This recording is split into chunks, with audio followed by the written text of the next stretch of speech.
hour of every day, someone, somewhere is praying for the outpouring of the Holy Spirit.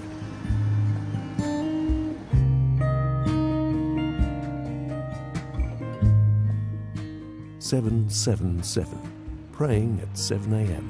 and 7 p.m., 7 days a week.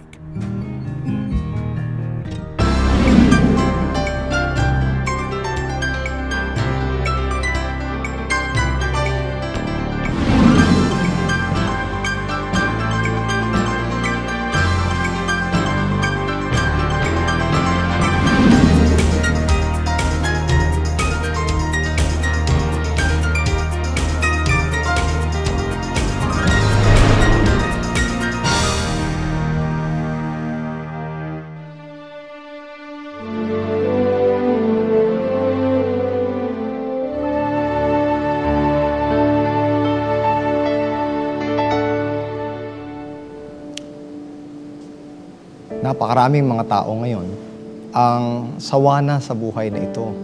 Hirap na sa pagtatrabaho, ang ilan sa kanilang mga tahanan ay hindi pa rin matapos-tapos kahit na matagal na silang nagtatrabaho. Ang ilan sa mga mayayaman, hindi rin naman sila, kumbaga, satisfied sa kanilang mga ginagawa. Hindi ka ba napapagod na sa buhay na ito, nagsasawa na dito sa lupa? Napakaraming nag-aaway, napakarami din namang mga problema. Ang mga pag-uusapan natin ngayon ay yung dakilang paghihintay natin, yung pag-asa natin sa tinatawag nating bagong lupa o yung tinatawag nating bagong langit. Ito po ay pag-uusapan natin, bubuklatin natin ang ating mga Biblia dito lamang sa programang What Jesus Believes. At makakasama natin sa kapanapanabik na mga pag-uusap na yan tungkol sa langit at sa bagong lupa ang ating pong pastor, Pastor Gatos. Pastor. Salamat ng marami, Pastor Bry. Kumusta po kayo muli sa ating hong palatuntunan What Jesus Believes? Naway ang kapayapaan ng Panginoon na sumainyo at naway niyo pong pakinggan ng mataman ang ating hong paksa sapagkat ito'y magbibigay ng higit na kaligayahan at kasiyahan samantalang inihintay po natin ang pagdating ng ating Panginoon Jesus. Ayan, tayo po'y manalangin, Pastor. Manalangin po tayo, mga kapatid. Dakila po naming Diyos, sabik po kami na pag-usapan ang may kanalaman, Panginoon, sa ganitong uri ng pag-aaral. Hinihiling lamang po namin na madama po namin ang ninanais ninyong gantimpala para sa bawat isa sa amin. Tulungan lamang po kami, Panginoon, samantalang kami nagsisipag-aral na ang banal na Espiritu ang magpaunawa sa amin ng mga bagay na ito sa pangalan po ng Panginoon Jesus. Amen. Amen. Medyo excited na po ako, Pastor, na pag-usapan ito. Pastor, may ipinangako po ang Diyos na gantimpala sa lahat ng mga tao. Ano po itong gantimpalang itong pinangako ng Panginoon? Ganito po ang gantimpalang ipinangako sa atin ng ating Panginoon sa ikalawang Pedro, Kapitulo 3, ang talatay 13. Ngunit ayon sa kanyang pangako ay naghihintay tayo ng bagong langit at ng bagong lupa na tinatahanan ng katuwiran. Napakaganda nitong paksahin natin ngayon, Pastor Bryce, sapagkat ito ang hangad ng marami. Kaya sila'y nagre-relihiyon at nagsisikap na mapabuti ang kanilang espiritualidad sapagkat ang inihintay natin ay isang bagong langit at bagong lupa sapagkat dito sa lupang ito, wala tayong asahang kabutihan. Bagamat sa iba ang kanilang mga tahanan ay mga mapalasyong mga gusali. Pero dito sa inihintay natin ay mas higit pa roon ang ibibigay ng ating Panginoon Diyos. Lalo na dito sa Pilipinas, Pastor. Halos ang lahat ng pangarap ng mga tao makaalis na dito sa Pilipinas, makarating na lang ng Amerika o ibang bansa. O kaya nangangarap na lang sila magkaroon ng magaling na presidente na magpapaunlad ng ekonomiya. Parang wala na iisip nila, Pastor, doon sa talagang mas maganda pang bagay. Nangyari kasi kung talagang makikita mo ang mga ibang mga lugar, talagang hindi mo na maiisip ang langit sapagkat ubod ng ganda at maganda ang klima at napakahusay ng mga arkitektura, ng mga gusali. Tapos yung mga tao doon, Pastor, parang hindi na bumubuklat ng Biblia, no? At tila bagay doon na lamang mamamalagi habang sila'y nabubuhay. Pero sa kabila noon, meron pang mas hihigit sa mga bagay na ito na ating nakikita sa ating kapaligiran. Pastor, pwede po ba ninyong ilarawan sa amin kung ano po meron doon sa tinatawag na bagong lupa? Dito sa aklat ng Isaias, Kapitulo 65, ang talatay 17 hanggang 22, ito po ay isang bagay na realidad. Mahahawakan mo, makikita mo. Kaya nga sabi dito sa talatang ito sapagkat narito, ako'y lumilikha ng mga bagong langit at ng bagong lupa at ng mga dating bagay ay hindi maalaala o mapapasaisip man, ngunit kayo'y mga tuwa at mga galak magpakailanman sa aking nilikha. Sapagkat narito, aking nililikha na kagalakan ng Jerusalem at kaligayahan ng kanyang bayan. At ako'y magagalak sa Jerusalem at maliligaya sa aking bayan at ang tinig ng iyak ay hindi na maririnig pa sa kanya o ang tinig man ng daing.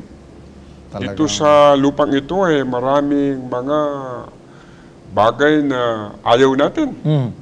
Lalong-lalo na itong lumalalang sitwasyon natin, yung climate change.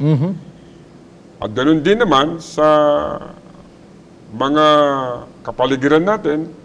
Yung mga sakit, Pastor, napakaraming sakit ngayon. Napakarami. Ang gastos. Gastos, daing, paghihilagpis, iyak. Ang lahat ng ito ay gawa ng hindi mapayapang lugar. Doon po ba sa langit, Pastor, ano po bang inaasahan natin na tungkol sa mga tao? Ano po ba magiging sitwasyon doon?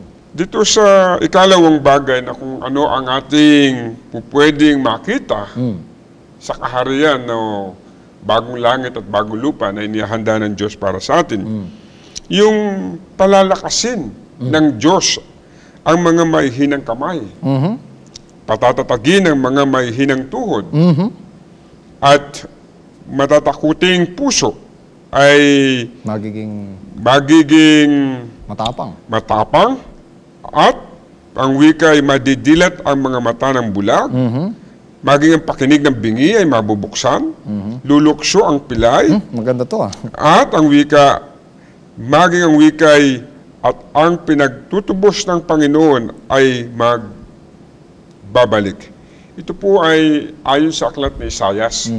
Isang senaryo na nakita ng propeta sa mga huling panahon sa 35, talatang 2 hanggang 10. At ito ang mga bagay na magaganap at makikita natin sa bagong langit at bagong lupa na itatatag ng Diyos. Yun wala dito sa mundo nun, Pastor. Dito, kailangan ng mga insurance, kailangan ng ospitalisasyon at kung ano, doon na, wala na, Pastor. Ang tanong ko po dyan, Pastor, sino po ba makakapasok doon at sino naman ang hindi pwedeng pumasok doon? At ito ay isang napakagandang tanong para mapaghandaan din ang ating mga kaibigan tungkol sa katanungan mo, Pastor Brian. Dito sa Mateo Kapitulo 5 at ang talatay 5, mapapalad ang maamo sapagkat mamanahin nila ang lupa. Ang isa sa mga masusumpungan doon sa bagong langit at bagong lupa ay yung mga taong maamo. So, ugali pala, Pastor, ang pinag-uusapan talaga. At ang bago ang pagdating ng Panginoon, kinakailangan sinasanay mo na ang buhay na ang pagiging maamo bago ka pumasok sa inihahanda ng Diyos na bagong langit at bagong lupa. So, hindi pala pwede doon, Pastor, yung mayabang? Hindi pwede. At hindi rin po pwede dito yung tinatawag nating arrogante na masyadong parang may pinagmamalaki. Yung sinasabi. Dito, yung mga maamo lamang ang pwedeng pumasok. Ikalawa, sa Apokalipsis 21:7, ang magtagumpay ay magmamana ng mga bagay na ito. At ako'y magiging Diyos niya at siya'y magiging anak ko. Gusto kong ipapansin sa ating mga nanonood ng palatuntunan ito na yung sinabi ng aklat ng Apokalipsis 21:7 ay tungkol yun sa mga bagay na dumating sa kanyang buhay, na mga trahedya, pagsubok, o sari-saring anumang mga hindi mabuting bagay. O tukso, Pastor. O tukso, pero nagtagumpay siya. At ang wika ng sa Panginoon, at ako'y magiging Diyos niya at siya magiging anak ko. Ngunit, sa talatang 8, doon sa mga duwag, at sa mga hindi mananampalataya, at sa mga kasuklam-suklam, at sa mga mamamatay tao, at sa mga mapakiapid, at sa mga manggagaway at sa mga mapagsamba sa Diyos-Diyosan at sa lahat sa mga sinungaling ang kanilang bahagi sa dagat-dagatang nagniningas sa apoy at asupre na siyang ikalawang kamatayan. So mapapansin ninyo, Pastor Bry, dito sa mga talatang ito ay merong dalawang ipinapahayag ang Panginoon Diyos na magkaiba ang kanilang mga naging ugali at mga panuntunan sa buhay. At dito sa dalawang ito ay tiyak na ang ating mga nanonood ngayon nag-iisip kung saan sila sa panig ng dalawang yun na po pwedeng maging daan para manahin nila ang bagong langit. Sa tingin ko dito, Pastor, parang mas marami, Pastor, ang hindi makakapasok, di po ba? Sa dami ho ng duwag, sa dami ng mga mananambahan sa Diyos-Diyos at lalo na yung sinungaling. At yung mamamatay tao, yan ay hindi papasok sa kaharian ng ating mahal na Diyos. Meron pong mga nababanggit pagka nung bata pa ako, hanggang lumaki ako, Pastor, may binabanggit tungkol sa Jerusalem. Ano po ba yung Jerusalem at ano po bang meron doon? Dito, Pastor Brian, sa aklat ng Apokalipsis, Kapitulo 21, talatay 2, at nakita ko ang bayang banal, ang bagong Jerusalem, na nananaog mula sa langit, buhat sa Diyos.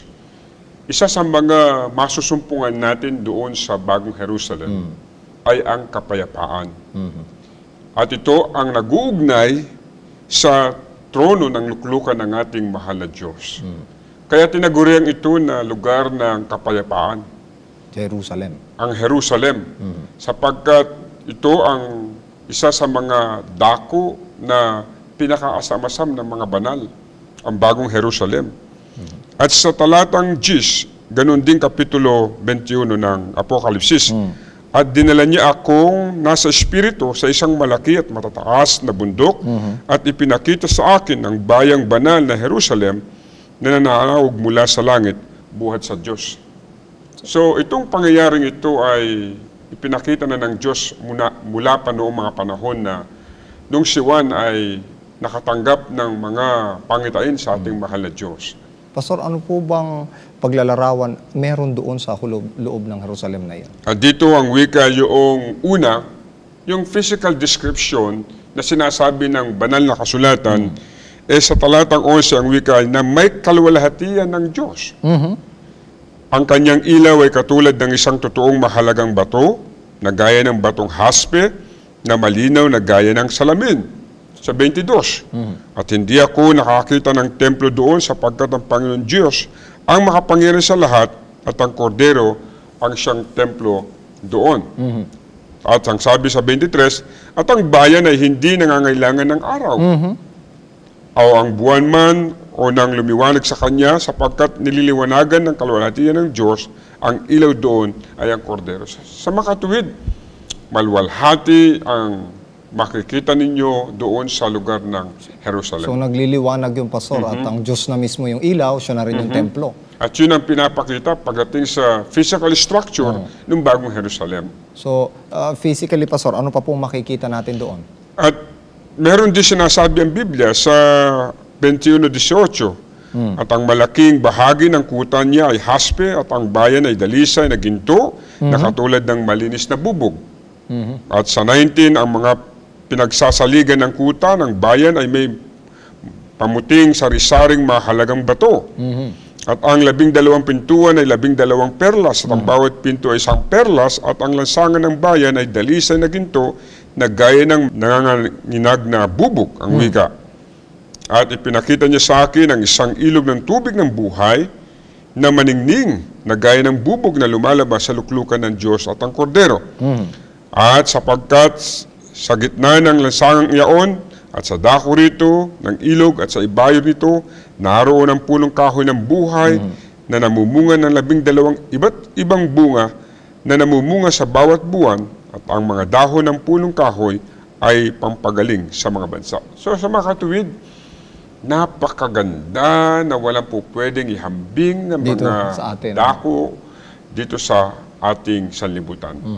So naalala ko, Pastor, merong malaking Jerusalem na may 12 pinto, bawat pinto ay perlas, iba-iba ang mga bato, merong ilog, merong punong kahoy. Napakadami pong binabanggit dito, ano? Talagang kapanapanabik. Kaya maganda yung sinasabi ng Biblia na lahat ng mga taong may kakulangan at kasalanan, hindi po pwedeng pumarito eh. Baka nakawin nila yung mga bagay na makikita nila eh. Oo, ginto yung dadaanan Ginto, nila. perlas, haspe, sari-sari mga bato ay naroon sa bagong Jerusalem. Pastor, mabanggit natin yung mga, ano po ba mga gagawin naman natin pagka pumunta tayo doon sa langit? Akala ng iba kasi wala na tayong gagawin pagka nasa langit na tayo. Meron pa rin tayong physical activity. Katulad ng nababanggit sa aklat ng Isaiah 65 ang talata 21. At sila'y magtatayo ng mga bahay. At ang mga yaoy kanilang tatahanan. At sila'y mga uubasan at magsisikain ng bungan yaon. Magtatanim pa rin pala tayo. So, Ang ibig sabihin, meron pa rin tayong mga physical activity at hindi tayo upo na lamang matutulog, kakain, sasamba. parang ito yung recreation na lang natin, Pastor. Hindi At talaga ito'y bahagi na rin ng ating mga gawain pang-araw-araw. Ano pa po, Pastor? At ang wika sa 22, Pastor Brian, sila'y hindi magtatayo at iba ang tatahan. Sila'y hindi magtatanim at iba ang kakain. Sapagkat kung paano ang mga kaarawan ng punong kahoy ay magiging gayon ng mga kaarawan ng aking bayan. At ang aking mga pinili ay mga gagalak na malawon sa gawa ng kanilang mga kamay. Sa mga tuwid, dito ay walang mag-i-interest na kuhanin ang mga bagay na pinagpaguran ng tao, kundi kung ano yung mga bagay na ginawa mo, siya yun ang iyong pakinabang. At saka, Pastor, siguro hindi ka nagagawa ng bahay para parentahan mo. Kasi lahat naman ng tao may bahay doon. At hindi ka na siguro mag-uubasan para ibenta mo pa sa iba kasi meron din naman silang sariling ubasan. At ito ang pinakamaganda dito sa lahat ng bagay na gagawin natin sa langit, bukod dyan sa mga tinatawag natin mga physical activity, ay meron tinatawag na spiritual exercise. Ano naman po yung At dito ang sinasabi sa aklat ng Isaiah, ganun din kapitulo sa 66 pa rin po tayo, talatang 23. At mangyayari na mula sa bagong buwan at hanggang sa panibago at mula sa isang Sabath hanggang sa panibago, paroroon ang lahat na tao upang sumamba sa harap ko, sabi ng Panginoon. Yun ang maganda, Pastor.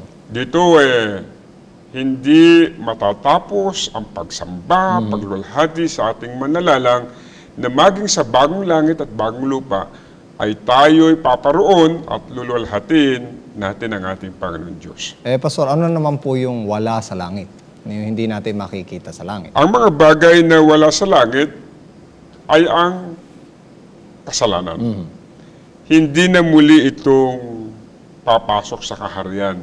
Katulad ng sinasabi sa Kapitulo 21 ng Apokalipsis, ang talatay 4 at 5. At papahirin niya ang bawat luha sa kanilang mga mata at hindi na magkakaroon ng kamatayan, hindi na magkakaroon pa ng dalamhati o ng pananambitan man o ng hirap pa man, ang mga bagay ng una ay naparam na.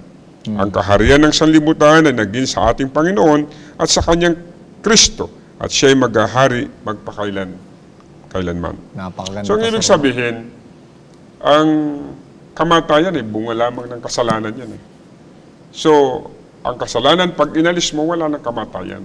So, pag yung mga luha, maging ang dahilan ng mga pagsama ng loob natin, ay wala na yan sa bagong lupa na inihanda ng Diyos para sa atin. Ayan, napaka-exciting po ng ating pong mga pag-uusap, pag-aaral, at napakaganda pala ng langit.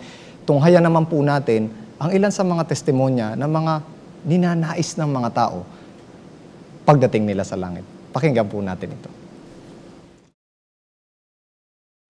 Ako po si Joel De Los Santos Jr. Nung simulang ipinanganak po lamang po ako, ay hindi na po ako nakakakita. Hindi ko pa po nasisilayan na kung gaano kaganda ng sanlibutan na ginawa ng Panginoon. Mahirap po talaga maging isang bulag. Minsan po, nauuntog po ako sa dingding habang naglalakad. Minsan po, isang beses po ako nahulog mula second floor ng bahay. Tapos po nahulog po ako sa malaking butas. Nagagalit po ako kasi binigyan niya ako ng kapansanan sa paningin. Ngunit ako po ay naniniwala na darating na po ang Panginoon. Gustong-gusto ko na pong dumating ang Panginoon dahil mabago niya na yung mata ko. Gusto ko na po makakita. Ngunit, higit po sa lahat, Gusto ko na pong makapunta sa langit, makita at yakapin ang Panginoon. Dahil po sa langit, hindi na po ako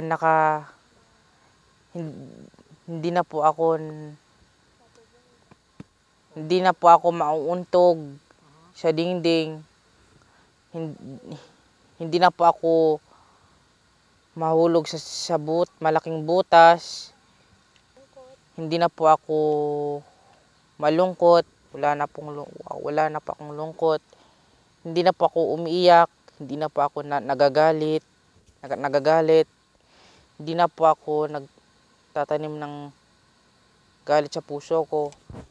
Hindi na po ako nagtatanim ng sama ng loob. Aking dinadalangin na dumating na ang Panginoon para makakita. Maraming salamat po sa napakagandang hangarin at testimonya po ng ating kapatid. Pastor, kapanapanabik po talaga ito kasi talagang ito yung mga bagay na hindi pa nahagip ng ating isip pero isinulat na sa atin ng Panginoon.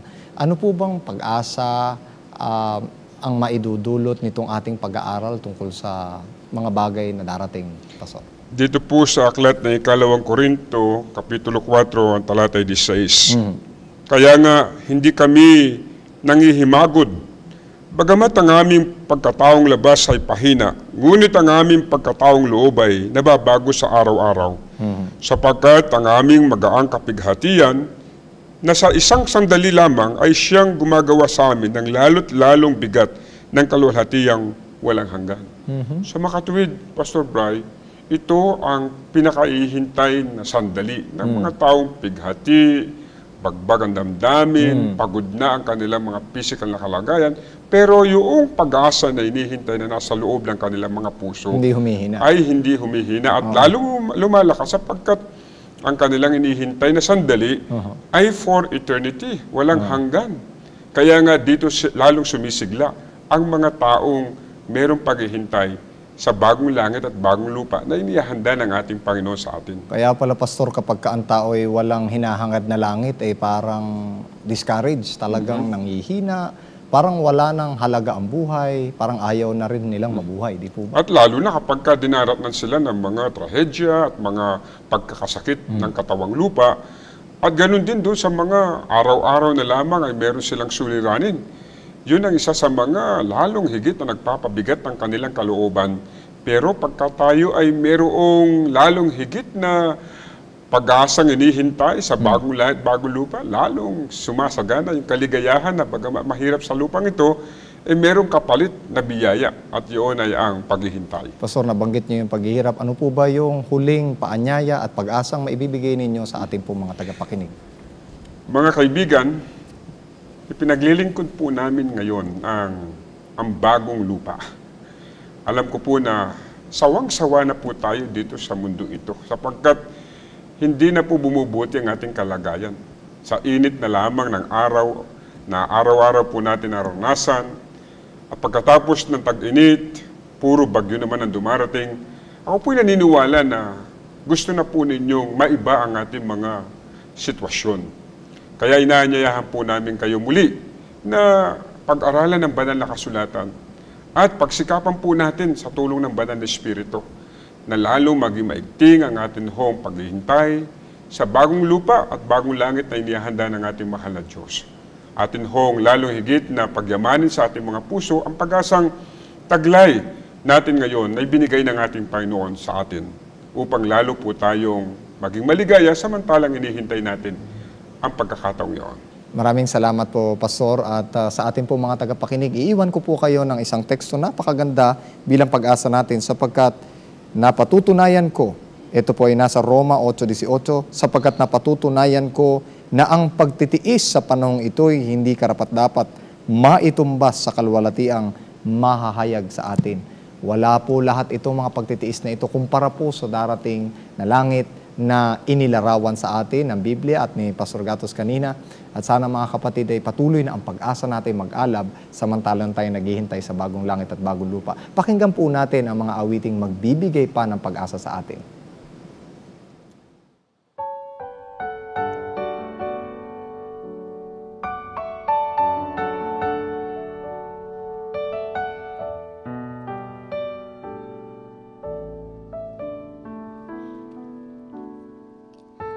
I'm dreaming of a glimpse of heaven, how it looks like, what it's all about. I've never thought that I'd be seeing it all down here, till God poured out His redeeming love at Calvary. A touch of heaven is a soft word spoken, lifting up a weary soul, making everyone's heart whole. A touch of heaven is a mother's earnest prayer just when her child got lost along life's dreary way. A touch of heaven is a touch of God's love.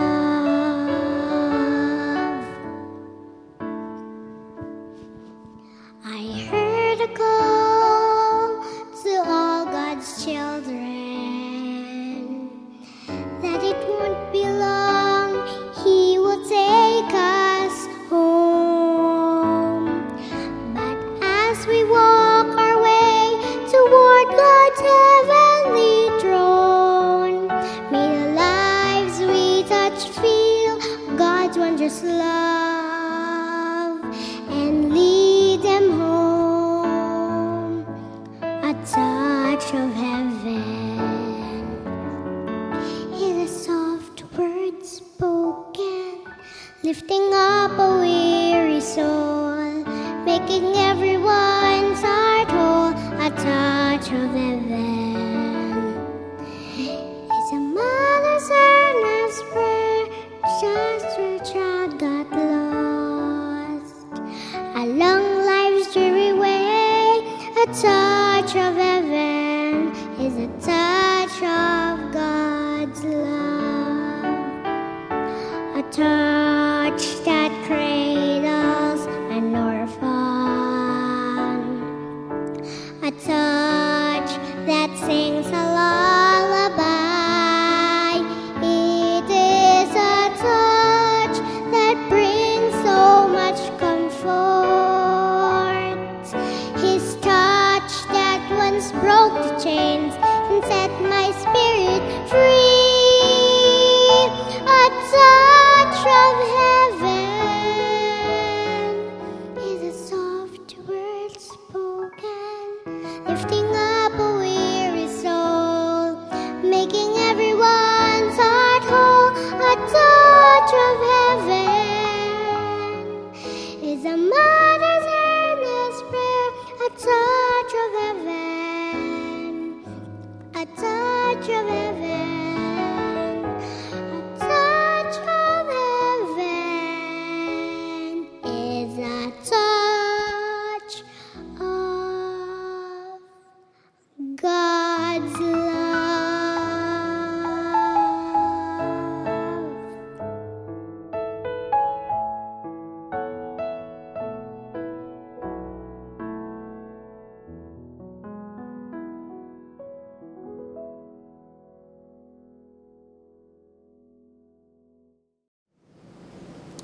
Ayan, maraming salamat po ulit sa mga musikang ating narinig na nagbigay ng pag-asa sa atin. Atin pong tapusin ang ating pong mga pag-aaral na ito sa pamamagitan ng pananalangin. Pastor. Tayo po'y manalangin. Ama naming Diyos, nagpapasalamat po kami sapagkat meron kaming inihintay na bagong langit at bagong lupa. Amen. Kung kaya nga tinihiling po namin na patuloy nawa kaming ihanda. Lalo higit ihanda po ninyo ang buhay ng aming pong mga sumusubaybay ng programang ito. Amen.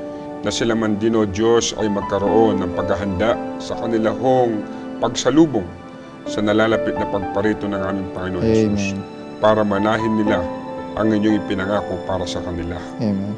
Ano man po ang kanilang mga pinagdadaanan ngayon, mga suliranin o mga problema, naway tulungan po ninyo sila na magtagumpay. At patuloy nawa o Diyos pagyamanin ang mga mumunting kaloob na inyong ibinigay sa kanila upang mabuhay silang matiwasay at payapa sa buhay nito. Ito po ang aming dalangin sa matamis na pangalan ng aming Panginoon Jesus. Maraming salamat po, Pastor. At maraming salamat po sa lahat po ng sumusubaybay, masugid na naghihintay sa programang ito at nakikipagbuklatan ng Biblia sa bawat isa sa amin. Muli, kung ito po ang paniniwala ng Panginoong Hesus, kung siya'y naniniwala na may gantimpalang bagong langit at bagong lupa para sa iyo, at ikaw naman ay naniniwala sa ating Panginoong Hesus, hindi ba dapat panghawakan mo na ang mga paniniwalang ito'y sa iyo din naman? Si Pastor Brian Tolentino po nag-iiwan sa inyo ng isang pagbati at ganun din po na amin po kayong muling inibitahan dito lamang sa programang What Jesus Believes.